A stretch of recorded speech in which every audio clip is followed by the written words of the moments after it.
Fred Matiang'i today was in Bomet, and what happened in Bomet clearly shows that Fred Matiang'i is not really serious about the presidency. Because tell me why Fred Matiang'i was going to do a meeting in Bomet na hana leaders wenye wako Bomet, wenye wamefanyia mobilization, wenye wamempreparea ground na wenye pia wanampatia intel how the ground is doing. Just imagine how Linda Mwananchi are organizing their rally in Homa Bay. It has been in the headline for over 1 week, and that is how a serious person who wants to be president works. Lakini Fred Matiang'i na yeye maamua yeye anataka tu kwenda na chills, anadhani hii ni kazi ya kuwa CS whereby you just do orders and you follow orders. No, if you want to become a president, you need to be strategic. You need to have a team that organizes your meetings, that does mobilization when you're preparing where you are going to deliver your agendas and your event. And it seems he has failed at that, and today he was heckled pale Bomet because of poor planning and because he accepted to be part of Jubilee, which is a dead party and which brings a lot of baggage, because William Ruto had already incited the people of Uasin Gishu and the larger Rift Valley that Uhuru is the one funding the opposition na anataka kutoa mtoto wao kwa kiti. And also in other news, Aisha Jumwa has joined Wiper Democratic Movement and Kalonzo is promising to give her deputy party leader. It seems Kalonzo wants to take over the coast after the death of ODM. So viewers, welcome to One Ball Brain. My name is Uma Brand, and as always, remember to subscribe to our channel. That is how you support us. And also viewers, most of you watch and forget to subscribe. Please subscribe, like our videos, leave a comment so that many other people may get our videos. So let's get into it. Let's start with Matiang'i. First of all, Matiang'i was to hold a rally in Bomet County, but he was heckled. Even he could not manage to finish his speeches because watu walikuwa wanamwambia to term. And the main reason he was heckled in Bomet is because Matiang'i did not do what is required. Angalia vile Rigathi Gachagua wanafanya siasa yao. When Rigathi Gachagua moved from Mount Kenya to Kajiado, he makes sure that he has a group from Kajiado that is leading him there, so that that group in Kajiado can mobilize the ground, can talk to the people, can prepare the ground for him. That is how politics is done in this country. You cannot just wake up without mobilization, without having lead man and lead people in that area, and you just go for a rally. No, that rally will not happen and you will not achieve your purpose. Remember, you want to become a presidential candidate. That means you need to create a perception that you are popular. So imagine Matiang'i is competing against Kalonzo. Kalonzo amekuwa tu na successful rally pale Malindi. Though imekuwa kama meeting, lakini Kalonzo atakwambia amekuwa successful because he has welcomed Aisha Jumwa into his camp. Na ako ready kumuoffer the deputy party leader. Remember, Jicho Pevu also want to vie for the gubernatorial seat ya Mombasa, alipewa deputy leader of Wiper Patriotic Front. So it means that Kalonzo is making better moves than Matiang'i because Kalonzo understands perception. You need leaders who can give you numbers, who can give you crowds.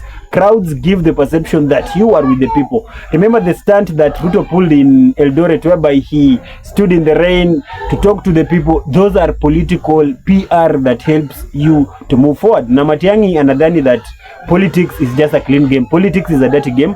Politics needs you to use resources. Politics need you to have people to mobilize for you. And that is what Matiang'i has failed in. And the first reason why I think Matiang'i failed is when Matiang'i decided to join Jubilee. That was his biggest undoing.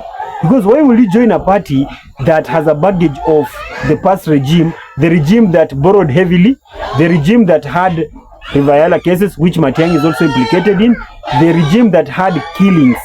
So Matiang'i inherited a party that had a lot of baggage.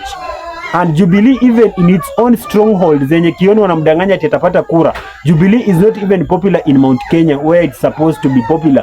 So Matiang'i can only be sure that he'll be getting maybe votes from Kisii and Nyamira. And that is not sure again because UDA has MPs in Kisii and Nyamira.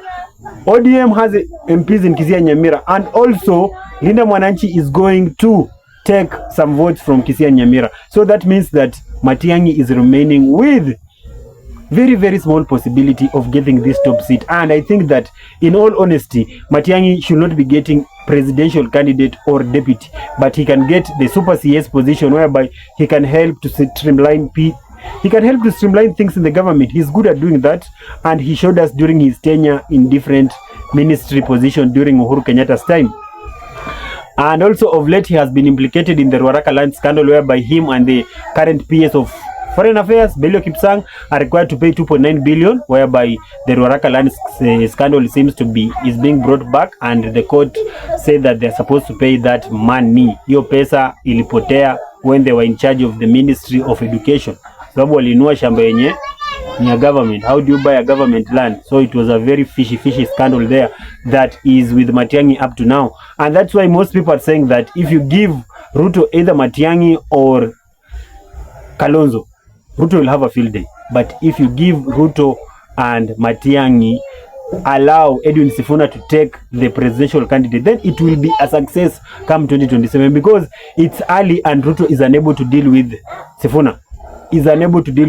Because even pale Bungoma amesema atawajengea sijui nini, ataiongeza kutoka 12 to 24 floors. That does not help anybody.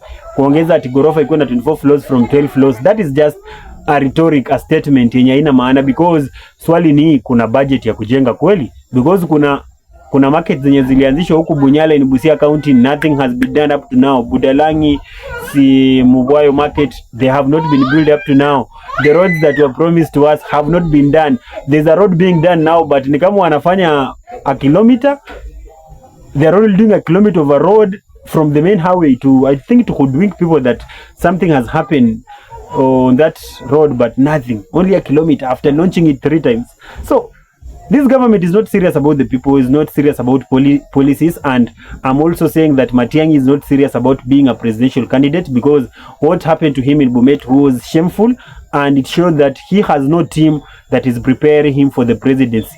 And the only way you can prepare for the presidency is that you need to have your point men everywhere. Imagine Linda Mwananchi imesha poach Alfred Keter as the appoint man in the Rift Valley. And Alfred Keter, if Matiang'i could have spoken to Keter, Keter would have done a better job for them in Bomet. So viewers, and we also want to go into now the Kalonzo part. Remember, Kalonzo has Aisha Jumwa joining them in the Wiper Patriotic Front. That is a very good addition to Wiper Patriotic Front, because Wiper Patriotic Front wants to extend its reach from Ukambani to the coast. And the only way to do that is that you need to assemble leaders who have some influence in these counties in the coast. And that's why Wiper Patriotic Front took Mohamed Jichopevo from DCP, and it has also now invited Aisha Jumwa, who just dumped UDA. And that is also good riddance for people of Linda Mwananchi, because Linda Mwananchi was being attacked heavily for having Aisha Jumwa in their group. But Aisha Jumwa is such an asset because she has been in government for a long time. She talks bad, but that is politics. You need votes. So if you want to become a president, you cannot disregard people. Remember, for Ruto to become president, he had to have Wetangula, Mudavadi, the guy from Maendeleo Chap, Alfred Mutua. They had to join his camp, Kingi, Mvuria. There were small fishes, but they were able to give him the decisive vote of 200,000 votes. So it's very important. Remember, Aisha Jumwa had 65,000 votes in 2022. And I'm sure that since Mungaro, the governor of Kilifi, is now in government, those number of votes are going to increase. So viewers, Aisha Jumwa is a good addition to Wiper, and I think Wiper are making good moves in the coast, and that is a very good and calculated move. So if Ukambani can extend up to the coast and Wiper can be able to have that influence, it's good for 2027, because Ruto was only counting on getting everything Raila had in 2022. So making sure that Ruto loses what Raila had and what he had in 2022, it makes the mathematics very hard, because now ODM is not pro people. Most people are not allied to ODM because ODM is not talking about the language of the people, about what the people wants. It's only singing the language of Ruto 2-term, Ruto ameleta, but in real sense, the economy is doing badly. Badu was telling us that economy is doing good kwa sababu watu wananunua soda sana. What a shame.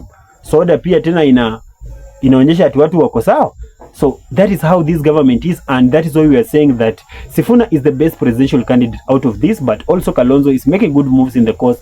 But Matiang'i being heckled in Bomet, it was because Jubilee is killing Matiang'i, and is not a good move for him to continue being in Jubilee, because Jubilee will lead him nowhere. Jubilee is a dead party, and it is just going to be a package all along, because anytime you mention Jubilee, you mention Uhuru, and that means that giving Matiang'i the presidency is like having a continuity of the Uhuru regime, which was not a good regime to Kenya. Massive corruption, massive deals zenye Uhuru alipatia familia yake, deals, expressways, SGR, and that's madeni za euro whatever, euro bonds. that are hurting the economy now, because you umesikia that 72% of our money goes to repay the loans, and these loans were borrowed during the tenure of Uhuru Kenyatta and William Ruto. So viewers, we're just saying that Matiang'i positions himself badly, and I think the only candidates remaining for the presidency are two. That is Edwin Sifuna and Kalonzo Musyoka. And Kalonzo Musyoka has made some good moves today, so let's see what happens. Viewers, remember to subscribe to our channel. That is how you support us. This is One Ball Brain, the heartbeat of political analysis, and as always, remember to subscribe and remember to like our videos. See you on the next one.